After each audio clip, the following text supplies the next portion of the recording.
The sky was a brilliant, unforgiving blue above the Hawaiian Islands.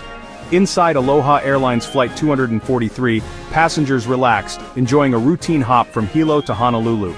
But at 24,000 feet, the only thing separating you from the void is a thin layer of aluminum.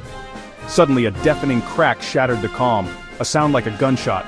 A small hole appeared in the fuselage roof above first class. Instantly, explosive decompression ripped through the cabin. The pressurized air inside blasted out, tearing the metal skin apart. The hole grew, peeling back the roof and upper fuselage. 18 feet vanished in seconds. Passengers were suddenly exposed to the freezing, roaring sky, flying in a convertible at 500 miles per hour. Oxygen masks dropped, but the system was damaged. Most were useless. The wind howled, loose objects became projectiles, and chaos reigned. Passengers clung to their seats, staring at open sky where the ceiling had been. For 89 people, survival now depended on instinct, training, and sheer will. The world had become a vortex of terror and confusion. This was no longer a flight, it was a desperate struggle for survival. The line between routine and disaster had vanished in an instant. The only certainty, nothing would ever be the same again. In that moment, paradise became a nightmare. The battle for life at 24,000 feet had begun. April 28, 1988 began like any other day for Aloha Airlines Queen Liliuokalani, a Boeing 737 workhorse. The plane had already completed 3 round trips, enduring the relentless stress of short island hops, pressurization cycles that quietly weakened its frame. Passengers boarded under the Hawaiian sun, expecting a scenic 35-minute flight. Captain Robert Schornsteimer and First Officer Mimi Tompkins, both experienced, guided the plane smoothly from Hilo. Veteran flight attendant Clarabelle Lansing collected cups in the forward cabin. The seatbelt sign switched off. Maui's Green Mountains came into view. Then, at 1:48 p.m., a thunderous bang erupted. A crack split the ceiling, a section of fuselage peeled away. Explosive decompression hit with the force of a bomb. Air, belongings, and unsecured objects were sucked toward the gaping hole. The temperature plunged, the noise was deafening, and communication was impossible. Passengers strapped in stared at the rushing sky. Flight attendants, caught off guard, were in the most danger. In seconds, a routine flight became a fight for survival. The ordinary had become a nightmare.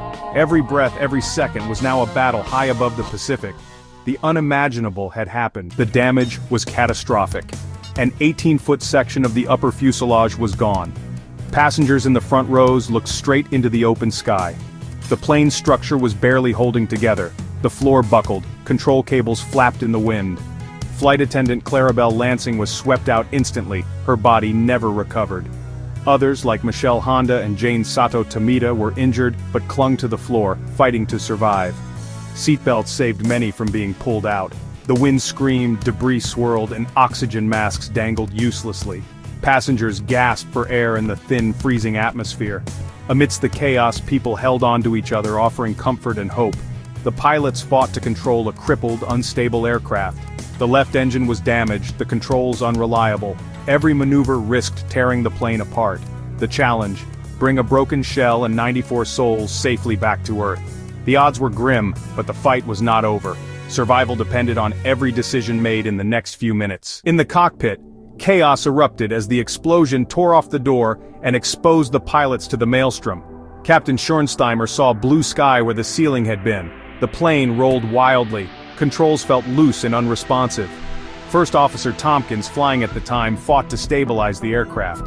She initiated an emergency descent, aiming for breathable air. Communication was nearly impossible over the roar of the wind. Tompkins managed to send a mayday, alerting controllers to their dire situation.